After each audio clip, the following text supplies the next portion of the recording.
नमस्कार दोस्तों, जैसा कि आप देख रहे हैं इस स्लाइड में टॉपिक है एक्सपेरिमेंटल फार्माकोलॉजी का effect of drugs on dog blood pressure.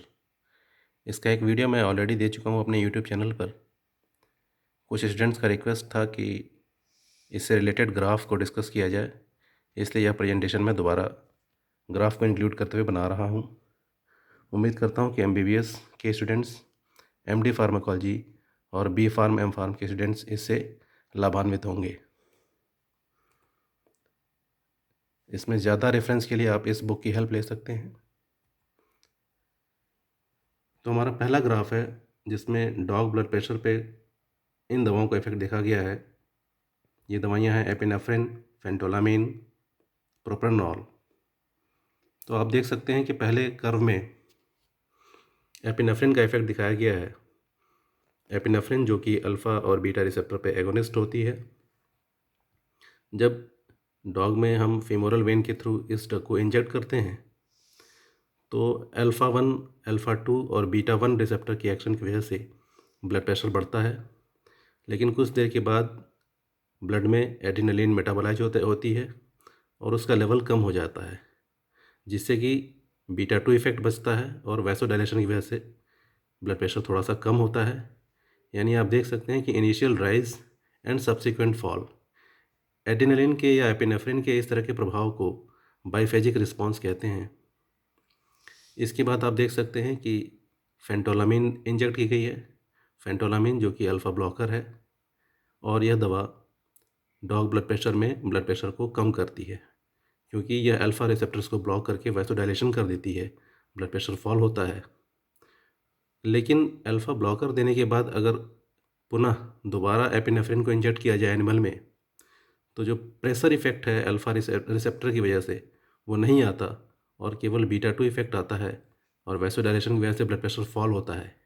इसी इफेक्ट को डेल्स वैसोमीटर रिवर्सल इफेक्ट कहते हैं, जो कि एक बहुत ही कॉमन क्वेश्चन है MBBS और PG एंट्रेंस के लिए। इसके बाद प्रोप्रानोल को इंजेक्ट करने पे ब्लड प्रेशर फॉल होता है और उसके बाद अगर पुनः एपिनेफ्रिन इंजेक्ट करें तो ब्लड प्रेशर पे कोई इफेक्ट नहीं पड़ता है। इसको reversal effect of Dale's vasometer reversal कहते हैं। तो ये हमारा पहला एक्सपेरिमेंट है जिसमें हमने एपिनेफ्रिन का इफेक्ट देखा और अल्फ़ा ब्लॉकर या बीटा ब्लॉकर के प्रेजेंस में क्या चेंजेस आते हैं इसको देखा। अगले एक्सपेरिमेंट में हमारी जो दवा है वो है नॉरएपिनेफ्रिन।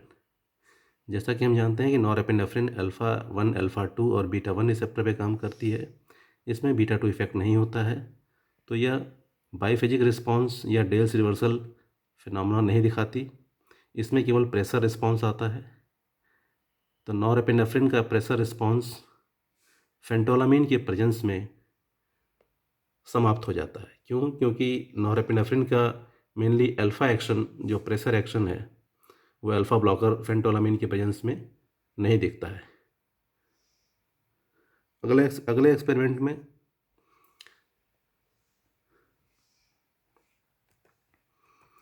आइसोप्रेनिलिन का इफेक्ट हम देख सकते हैं। आइसोप्रेनिलिन जो कि बीटा 1 बीटा 2 रिसेप्टर पे एगोनिस्ट है। बीटा 1 रिसेप्टर पे एक्शन की वजह से यह टैकीकार्डिया करती है और बीटा 2 रिसेप्टर को एक्टिवेट करके यह वैसोडायलेशन करके ब्लड प्रेशर को कम करती है। फेंटोलामीन के प्रेजेंस में आइसोप्रेनिलिन का इफेक्ट ब्लॉक नहीं होता है, जबकि प्रोप्रानोल की प्रेजेंस में आइसोप्रेनिलिन का इफेक्ट ब्लॉक हो जाता है, क्योंकि प्रोप्रानोल नॉन सिलेक्टिव बीटा ब्लॉकर है। इस तरह के रिस्पांस को टैकीफाइलेक्सिस कहते हैं, जिसमें शुरू में या इनिशियल स्टेज पे जो रिस्पांस है वो ज़्यादा होता है और अगर ड्रग को हम लगातार थोड़े थोड़े इंटरवल पे देते रहें तो रिस्पांस कम होने लगता है। इसे टैकीफाइलेक्सिस फिनोमेना कहते हैं। ऐसा इसलिए हो रहा है क्योंकि जो कैटेकोलामिन्स रिस्पॉन्सिबल हैं प्रेशर एक्शन के लिए वो डिप्लीट हो जाते हैं स्टोरेज साइट से। यह प्रभाव या इफेक्ट टैकीफाइलेक्सिस इफेड्रिन में देखने को मिलता है। जब हम इफेड्रिन इंजेक्ट करते हैं डॉग की फीमोरल वेन में तो पहले ब्लड प्रेशर राइज होता है, फिर थोड़ी देर के बाद हम सेम डोज में इफेड्रिन इंजेक्ट करते हैं तो प्रेशर रिस्पॉन्स आता है, लेकिन पहले रिस्पॉन्स से कम आता है। फिर उतने ही इंटरवल पे हमने इफेड्रिन को इंजेक्ट किया फीमोरल वेन में, तो रिस्पॉन्स और कम हो जाता है। तो आप देख सकते हैं कि प्रोग्रेसिव डिक्लाइन ऑफ रिस्पॉन्स, इस तरह के फिनोमेना को टैकीफाइलैक्सिस कहते हैं। कैरोटिड ऑक्लूजन के कारण ब्लड प्रेशर बढ़ता है और वैगल स्टिमुलेशन की वजह से ब्लड प्रेशर कम होता है। कैरोटिड ऑक्लूजन और वैगल स्टिमुलेशन, ये दोनों इफेक्ट अल्फा एगोनिस्ट या ब्लॉकर्स या एसिटाइलकोलिन जैसी दवाओं के प्रभाव को देखने के पहले डॉग ब्लड प्रेशर एक्सपेरिमेंट में किया जाता है। इसका मुख्य उद्देश्य सिंपैथेटिक और पैरासिम्पैथेटिक सिस्टम की इंटीग्रिटी को चेक करना होता है।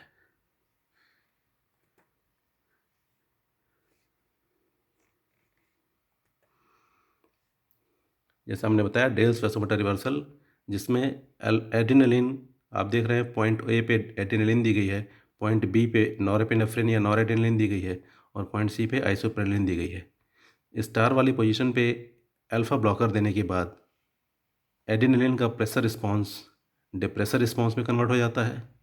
नॉरएपिनेफ्रिन में भी थोड़ा सा डिप्रेशन रिस्पॉन्स आता है, जबकि आइसोप्रेनालिन का रिस्पॉन्स अनअल्टर्ड रहता है। एड्रेनालिन के प्रेशर रिस्पॉन्स को अल्फा ब्लॉकर की प्रेजेंस में डिप्रेशर रिस्पॉन्स में कन्वर्ट हो जाने को ही डेल्स वैसोमोटर रिवर्सल फिनोमेना कहते हैं। बीटा ब्लॉकर के प्रेजेंस में एड्रेनालिन और नॉरएड्रेनालिन का रिस्पॉन्स मैग्नीफाई होता है। एड्रेनालिन का जो बीटा रिस्पॉन्स है वो नहीं आएगा, उसका अल्फा रिस्पॉन्स प्रोमिनेंट हो जाएगा। इफेड्रिन जो कि मिक्स्ड एक्शन सिम्पैथोमाइमेटिक है, ये रिसेप्टर अल्फा बीटा पे काम करती है और कैटेकोलामिन्स के सिक्रीशंस को भी बढ़ाती है। इसका जो एक्शन होगा वो प्रोलॉन्ग्ड होगा as compare to epinephrine. Rise of blood pressure is prolonged as compare to epinephrine. Tachyphylaxis, अगर इस दवा इफेड्रिन को हम रैपिड इंटरवल पे एडमिनिस्टर करें डॉग ब्लड प्रेशर एक्सपेरिमेंट में, तो ब्लड प्रेशर की जो राइज है वो सब्सिक्वेंटली डिक्लाइन करेगी and this effect is known as tachyphylaxis. This is the potentiation effect. इसमें पोटेंशिएशन दिखाया गया है। नॉरएपिनेफ्रिन के प्रेशर रिस्पॉन्स को इफेड्रिन पोटेंशिएट कर देती है और ऐसा इसलिए करती है क्योंकि इफेड्रिन एक मिक्स्ड एक्शन सिम्पैथोमाइमेटिक है। यह स्टोरेज साइट से नॉरएपिनेफ्रिन की रिलीज़ को बढ़ाती है, इसलिए नॉरएपिनेफ्रिन का लेवल बढ़ जाता है और नॉरएपिनेफ्रिन का जो इफेड्रिन के पहले रिस्पॉन्स था, इफेड्रिन देने के बाद वो रिस्पॉन्स प्रेशर रिस्पॉन्स बढ़ जाता है। इस तरह के प्रभाव को पोटेंशिएशन इफेक्ट कहते हैं।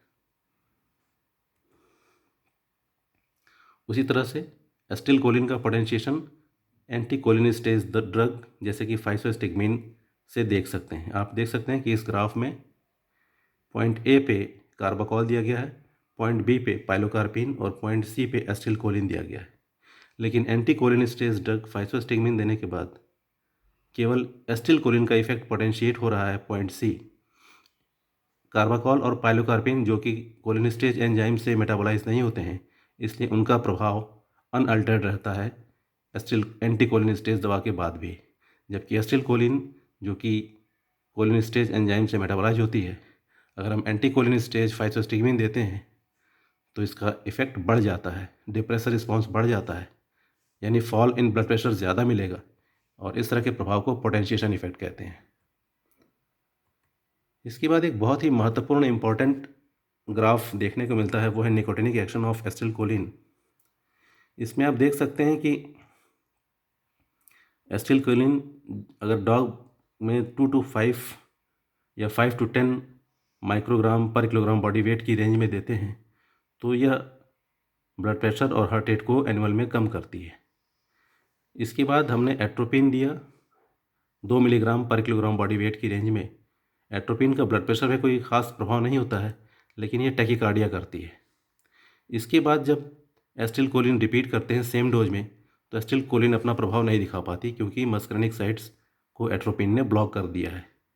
लेकिन अगर पुनः एसिटिलकोलिन को हम ज़्यादा डोज में 200 या 250 माइक्रोग्राम पर किलोग्राम बॉडी वेट की रेंज में देते हैं तो एनएन रिसेप्टर्स निकोटिनिक साइट्स के एक्टिवेशन से और एड्रिनल मेडुला से और गैंग्लिया से कैटेकोलामिन के सीक्रेशन की वजह से ब्लड प्रेशर और हार्ट रेट बढ़ जाती है, इस तरह के प्रभाव को निकोटिनिक इफ़ेक्ट ऑफ एसिटिलकोलिन कहते हैं, जिसमें एट्रोपिन के कंप्लीट एट्रोपनाइजेशन करने के बाद, ऑल द मस्करनिक साइट्स को ब्लॉक करने के बाद एसिटिलकोलिन निकोटिनिक साइट से ब्लड प्रेशर को बढ़ा देती है। ये भी एक इम्पॉर्टेंट ग्राफ है जो आपके पीजी एंट्रेंस या इमेज बेस्ड क्वेश्चंस के लिए इम्पॉर्टेंट है। तो इन ड्रग्स का डिस्कशन मैं अपने पुराने वीडियो में पहले ही कर चुका हूँ, और इसमें आपको रिवाइज़ करने के लिए यह मैंने आज कुछ आपको ग्राफ और उससे रिलेटेड क्वेश्चंस डिस्कस किए हैं। इनको आप मेरे पुराने वीडियो में जाके देख सकते हैं, और इनका डिटेल आप इस बुक में डिटेल आप रेफरेंस देख सकते हैं। Thank you so much.